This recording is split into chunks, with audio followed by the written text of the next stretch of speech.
បងនេះយើងបង្កើត account ជាមួយនឹង admin ងាយទេបងគ្រាន់តែយើងចុចលើ link ដែលបងទទួលបានពីខាង admin មកចុចមកនឹងឃើញមុខ website បែបនេះវាលឿនឬយឺតអីអានឹងវាអាស្រ័យលើ internet ជាងដែរបងគ្រាន់តែចុចពាក្យថាចុះឈ្មោះនៅខាងលើនេះឈ្មោះប្រើប្រាស់នេះគឺជាឈ្មោះទុកសម្រាប់យើងចូល game យើងដាក់ខ្លីៗមកដើម្បីងាយស្រួលចាំអញ្ចឹងណាហើយបើវាចេញក្រហមបែបនេះមានន័យថាឈ្មោះហ្នឹងមានអ្នកប្រើហើយយើងគ្រាន់តែបដូរលេខមកចេញលឿងបែបនេះគឺយើងដាក់បានហើយយើងដាក់លេខទូរស័ព្ទយើងចូលមកអានេះ admin ដាក់គ្រាន់ជាឧទាហរណ៍ណាបងអញ្ចឹងយើងដាក់លេខកូដសម្ងាត់ងាយដែលយើងអាចចាំបានអានេះយើងអាចចុចកន្លែងគ្រាប់ភ្នែកដើម្បីមើលបានថាយើងវាយអីខ្លះអញ្ចឹងណាអញ្ចឹងយើងដាក់ងាយឲ្យដូចគ្នាបែបនេះ captcha នេះ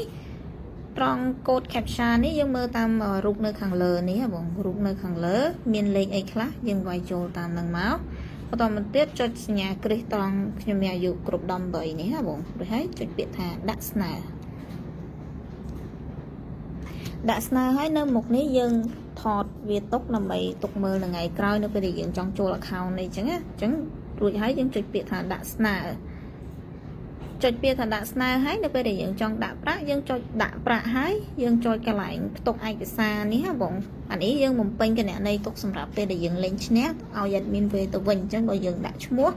អានេះ admin ដាក់ឈ្មោះថាតេសពួកអី admin តេសឲ្យបងមើលអញ្ចឹងណាធនាគារអានេះវាមានធនាគារច្រើននៅខាងក្រោមយើងអូសមករើសតាមធនាគារដែលយើងមានណាអានេះ admin ឧទាហរណ៍ admin ដាក់ថា true សិនចាលេខយើងដាក់លេខដែលយើងដែលត្រូវឲ្យ admin វាទៅវិញអានេះបងដាក់ឲ្យត្រឹមត្រូវបើដាក់ត្រឹមត្រូវគេលោវាទៅចូលអ្នកផ្សេងអញ្ចឹងណាឬក៏យើងពិបាកទៅកែជាមួយ admin អីចឹងណាបង